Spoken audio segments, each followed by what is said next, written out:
محترم ناظرین کرام، آج میں آپ حضرات کے سامنے جنازے کے متعلق چند باتیں عرض کرنا چاہتا ہوں۔ یہ دوسرا پارٹ ہے۔ پہلا پارٹ جو نہیں دیکھے ہیں وہ اس پارٹ کو دیکھ لیں تاکہ اس ویڈیو کو سمجھنے میں آسانی ہو۔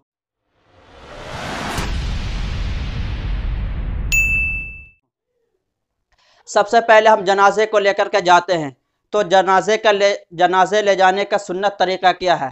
تو سنت طریقہ یہ ہے کہ انسان اپنے پہلے دائیں کاندھے پر رکھے، اس کے بعد 10 قدم آگے چلے، پھر پیچھے ہٹے، پھر دائیں کاندھے پر رکھے، 10 قدم آگے چلے، پھر بائیں کاندھے کو اگلے والے حصے پر رکھے، 10 قدم آگے چلے، پھر پچھلے حصے پر آئے، 10 قدم چلے اور پھر کسی اور کو دے دے۔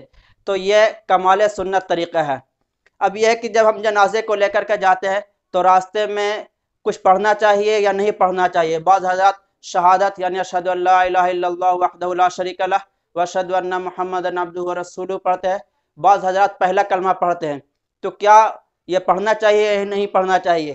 دیکھیے قرآن شریف میں ہے یا ایھا الذین آمنوا اذا لقیتم فئۃ الآیہ، اس کے تحت علامہ ابن کثیر رحمۃ اللہ نے تفسیر ابن کثیر میں ایک حدیث لکھی ہے کہ اللہ تعالیٰ 3 موقع پر خاموش رہنے کو پسند فرماتے ہیں، اس میں سے ایک موقع جنازے کے پاس ہے۔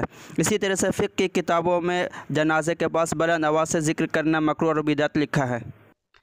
اسی طریقے سے جنازے کو جب ہم لے کر کے جاتے ہیں تو نہ بالکل آہستہ لے جانا چاہیے اور نہ بالکل دوڑ کر کے، تیز رفتار لے جانا چاہیے، لیکن ایسا نہ ہو کہ ایسا نہ لگے کہ دوڑ کر کے لے جا رہے ہیں۔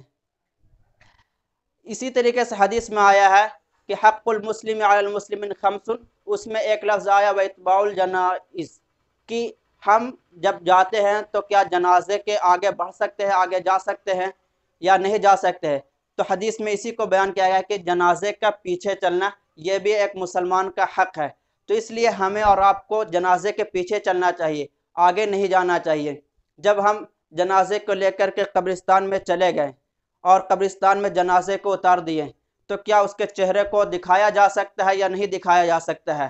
تو اس میں سمجھے کہ جو میت کا بہت قریبی رشتہ دار ہے، جیسے بھائی ہے، والد صاحب ہے یا بہت ہی قریبی دوست ہے تو دکھایا جا سکتا ہے، ورنہ نہیں دکھانا بہتر ہے۔ اسی طریقے سے بعض حضرات فوٹو لیتے ہیں، میت کا فوٹو لیتے ہیں، تو میت کا فوٹو لینا نہیں چاہیے۔ اب میت کو جو لٹایا جاتا ہے تو کس طریقے سے لٹانا سنت ہے؟ تو ابھی جو ہمارے معاشرے میں رواج ہے وہ یہ کہ میت کو اس طریقے سے لٹا دیتے ہیں کہ سینہ آسمان کے طرف ہو جاتا ہے اور صرف چہرے کو پچھم کے طرف، ویسٹ کے طرف پھیر دیتے ہیں۔ تو یہ طریقہ بہتر نہیں ہے، یہ سنت کے خلاف ہے۔ سنت طریقہ یہ ہے کہ انسان کے چہرے کو نارتھ کی طرف اور پیر کو ساؤتھ کی طرف کیا جائے اور اس طریقے سے لٹایا جائے تاکہ سینہ اور چہرہ بالکل پچھم کی طرف ہو جائے اور پیچھے دیوار میں اڑا دیا جائے اور اس طرف کچھ مٹی ڈال دیا جائے تاکہ میت اس طریقے سے جو ہے وہ پلٹے نہیں۔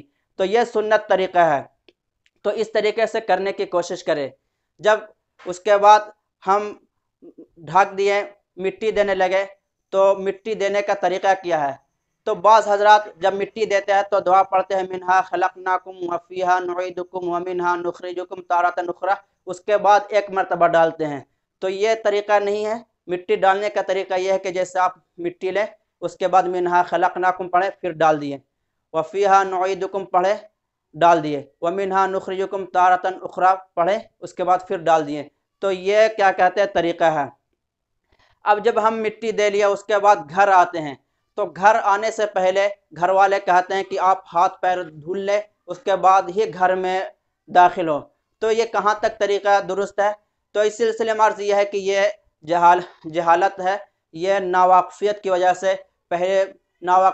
سے لوگوں کے ذہن میں یہ بات بیٹھی ہوئی ہے کہ اگر یہ قبرستان کی مٹی یا دھول گھر میں لے کر کے آئے گا تو گھر میں مصیبت آ جائے گی، پریشانی آ جائے گی اور ہمارے گھر میں بھی جنازہ اٹھ سکتا ہے۔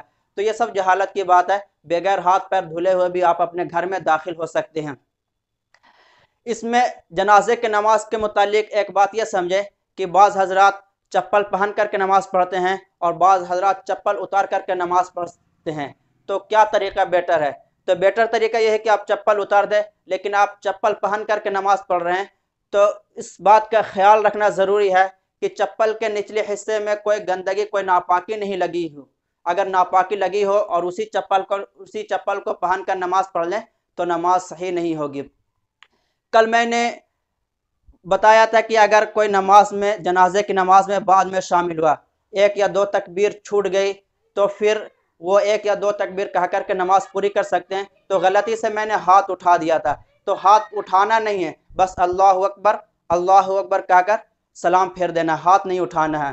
تو یہ چند باتیں تھی، باقی اور کچھ باتیں ہیں تو انشاءاللہ پھر نیکسٹ ویڈیو میں بتا دیں گے. اگر کسی بھائی کو کچھ بات سمجھ میں نہیں آئے تو وہ کمنٹ باکس میں کمنٹ کر کے پوچھ سکتے ہیں. اگر زندگی رہے تو پھر انشاءاللہ نیکسٹ ویڈیو میں ملاقات ہوگی. تب تک کے لیے والسلام.